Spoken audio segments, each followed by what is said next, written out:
Hello नमस्कार जय जगन्नाथ। चलतु आपण मान संगे गोटे न्यू रेसिपी आम शेयर करूँ। चलतु देखा ये सुजी को गरम पानी रे बॉईल करके रखीचु। आउ एठी देखंतु आमे आलू को बॉईल करके रखीचु।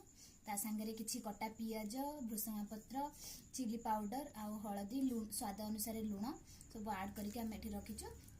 देन एबे आमे मिक्स कर दबु।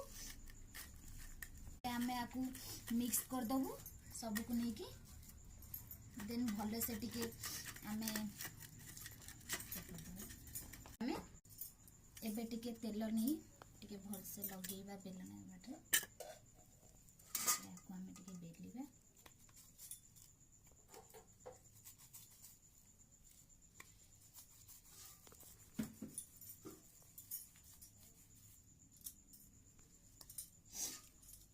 देन एबे आकु आमे काटिबा छुरी रे भल रे छोट छोट पीस करी काटी दबा।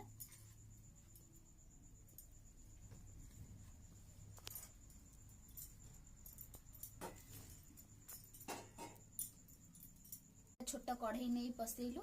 देन तेल टिके ऐड कलु। से तेल गरम होला परे आमे आको